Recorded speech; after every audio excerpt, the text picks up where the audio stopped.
13. 8 billion years ago. As far as we know, there was nothing. 13. 6 billion years ago, space rapidly expanded, scattering a myriad of particles, forming a skyline of stars. 9 billion years ago, gravity pulled together matter from across the cosmic sea, creating the first galaxies, islands of gas, dust, and stellar objects connected by gravitational strings. 4. 5 billion years ago, a cloud of gas and dust orbited a young star in a quiet region of an ordinary galaxy, coalescing tighter and tighter until it formed a single planet in a single galaxy among countless others across the universe. 3. 8 billion years ago, life began on this planet. 2. 6 million years ago, tools were made and used by living beings. 150,000 years ago, language, abstract thinking, and the beginnings of culture emerged. If we compress the entire history of the universe into 1 minute, modern humanity's history would last roughly the last 8/10,000ths of a second. Put differently, if the universe's history were a day, modern humanity would appear in the last second, a blink. Each of our individual lives fits into that last second, lasting about 4/10,000ths of that fraction of a second, and the universe is only just beginning. Here we are in this tiny moment of time, so entwined with it that we believe it means everything, because to us, it does. But to the universe, we mean nothing,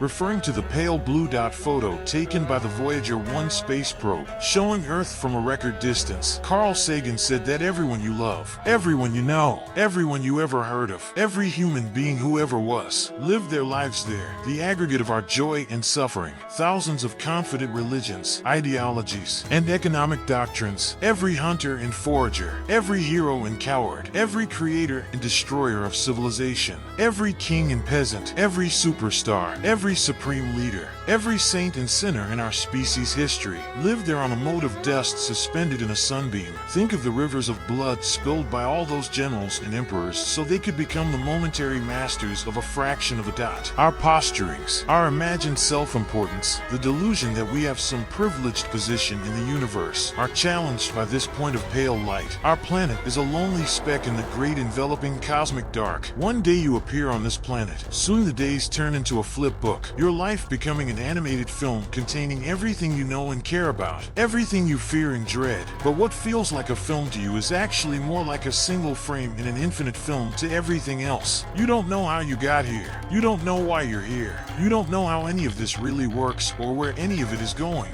No one does. And before you know it, you won't be here at all. No one will. Don't worry. Just like the entire history of the universe before you, the entire future of it will be over before you know it as well. If you're lucky, in let's say 80 years, you close your eyes for the last time. Your children, grandchildren, friends, and family, whatever amount you still have left, if any, attend your funeral. They cry for a little while, then they mostly move on. They have to in order to survive themselves. In 200 years, all direct traces of you are lost. Memories of you, how you looked, talked, and acted, what you did and didn't do, the distant blur of your story, have all dissolved away with the last person who knew of you. By now, all perceptions of you had become inaccurate distortions and projections anyway, void of any authentic connection. If you did something especially noteworthy during your lifetime, direct traces of you might continue for a little while, but not much longer. In 100,000 years, the 21st century is but a strange section in the record of history, occasionally reflected on by individuals that no longer relate to it in any meaningful way. In 5 million years, most of Earth's pre-existing species are extinct due to the background extinction rate. They've all been replaced with new species. In 1 billion years, there is no life left on Earth. In 5 billion years, the sun cools and expands, consuming the Earth completely. A once lively planet billions of years old wiped out without a trace. A grand finale of a light show with no ovation. The sun is dead, the Earth is gone, and the universe doesn't notice. There is so much time left. In 100 trillion years, the last remaining stars begin to die,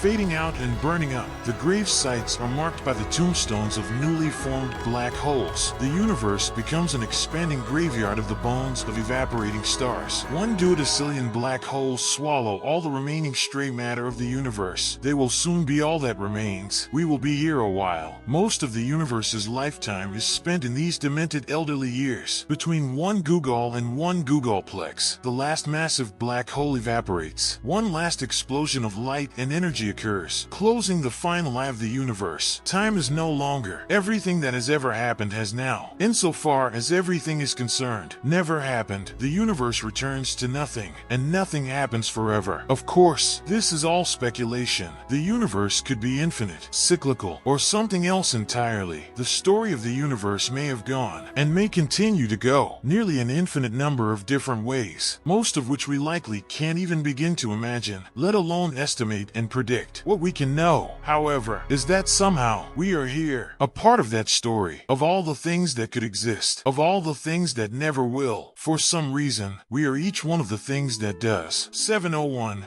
While we are here, we will experience things. We will cry. We will laugh. We will hopefully love. We will know what it means to have awoken as an embodied collection of dead particles onto a strange, lushly coated wet rock floating through a vast expanse of energy and matter, made from and destined for apparent nothingness. We will worry. We will dread. We will try. We will fail. We will move on. We will die. And we will be forgotten. But for now, we are here. In truth, if we could fully take in the profundity of what is going on in every moment, it would rupture our ability to carry out the everyday. But likewise, not considering the absurdity and insanity of what's taking place around and through us, at least on occasion, can cause us to easily become submerged into falsity, into mundanity, into misunderstanding, into unnecessary anxiety and stress. While we are here, our lives naturally consume us. But in the end, insignificance consumes all life. And considering this, at least on occasion, can perhaps help us better see and decide what we truly want to be consumed by while we are still here. Because soon, the rest of the universe will continue on indifferently until it all ends or continues on forever. Regardless, you almost certainly won't be around for any of it, and it will all be over so quickly. Blink. That's how long the rest of the universe will feel. Music.